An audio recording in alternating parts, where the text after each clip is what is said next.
Greetings from Gary Breda Church in Loughrea in County Galway. If you've ever wanted to know what are the features that define how an Irish native Gaelic sword looks, you've come to the right place.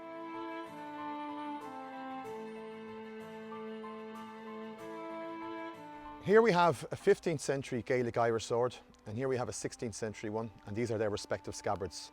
So just looking at the features, the sword here is a reproduction of a sword that was found in the River Corrib back in the late 70s, early 80s. There was 3 of them found there, very close to where the NUIG is today in Galway City. And for that reason, we tend to call these swords Corrib swords. The sword hilt furniture, now when I'm talking about the sword hilt furniture, we're talking about pommel, grip and crossguard all together. What you have is you have an elongated pommel. Some people call these elongated wheel pommels, for example. And these pommels are unusual. It looks like it's made completely of metal, doesn't it?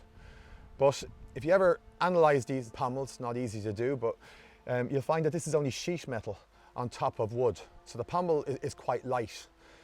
The grip looks very short, but that's compensated for by the fact that the pommel is not round and you can easily get a grip of it.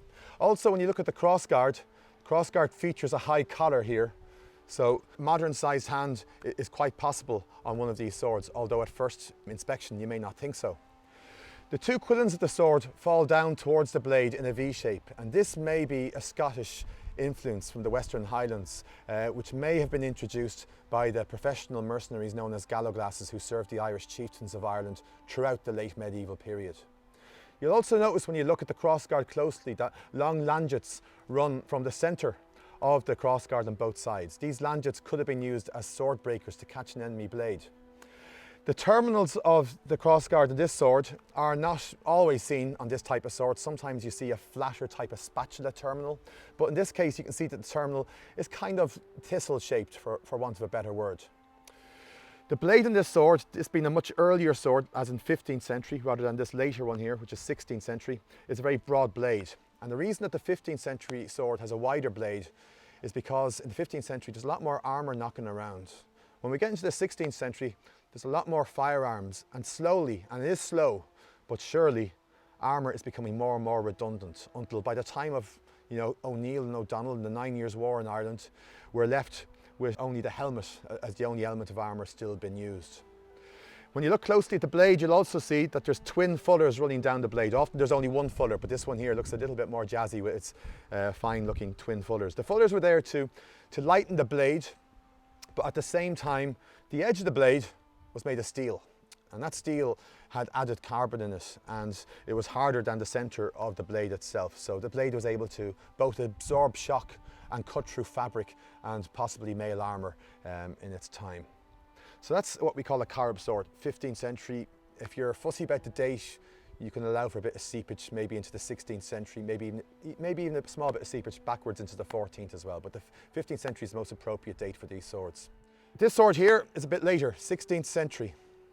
The first thing you notice straight away is that the blade is a lot narrower. It's a faster sword for that reason. If you look closely at the blade, you'll also see there's an armourer's mark on it. Most of these blades we think were made in either South Germany or Northern Italy, and they were imported into Ireland where local cutlers would have produced the crossguard and the other hilt furniture. You also notice on 16th century swords that they have a very thick, what we call a ricasso. The ricasso is a very thick part of the blade that is not just blunt, but beyond blunt. This one here, for example, is about ½ centimetre thick, and that's designed to block blows from incoming sharp ends. You also have a grip made of wood. Now, sometimes these wooden grips were covered with leather. Sometimes they were covered in even a wire, but often they were probably left plain as well.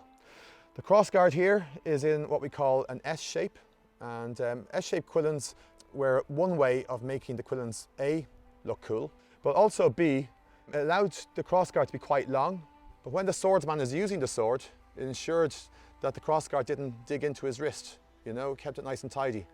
The advantage of a longer crossguard was that when an enemy sword hits your crossguard when you're defending yourself, it can absorb maybe a little bit more shock, which means there's a smaller chance you're going to drop that blade at a critical instance. The grip is short, single-handed sword, just like the Corrib sword is, But the really distinctive feature of these swords, and this is where they get their name from, that they're known as ring pommel swords or ring swords in Ireland and outside of this country. These ring pommels are hollow, and you can see the tang of the blade going right through the top of the pommel, where it's peened on top by the smith who produced the sword. So far in Ireland we have about 18 of these swords altogether on the archaeological record. They're all very fine weapons, and the most famous of them all, the one from the River Suck, close to the town of Ballinasloe in County Galway, is the finest one yet found. This one here, however, is another example, and it's from County Antrim. They had a wide distribution all around Ireland, and you'd find them anywhere really, apart from around the Pale of Dublin, of course. Unlike the two swords where we have really good provenance for the swords themselves, usually they're riverine finds, by the way, for example, where the alluvial soil at the base of rivers preserves them, such as the River Carb or the River Suck in Galway. We haven't had the good fortune yet to find one intact. All we have are contemporary woodcuts drawn by, contemporary English people, mainly in the early 16th century. I think there's one or two also in Spain and in Germany that are preserved. These illustrations show us how the scabbards looked, but we have to, make a call ourselves as to what the material is. I feel that leather is a good material to make these scabbards out of, but they could have had wood cores as well, which I have not used on my scabbards. I've also lined both the scabbards with sheep's wool, because back in earlier medieval times, during the Viking Age, for example, and the Norman times, scabbards were often lined with sheep's wool because the natural lanolin oil would help to preserve the blade. These two scabbards are essentially my best guess at the moment, given the information that we have from the pictorial sources.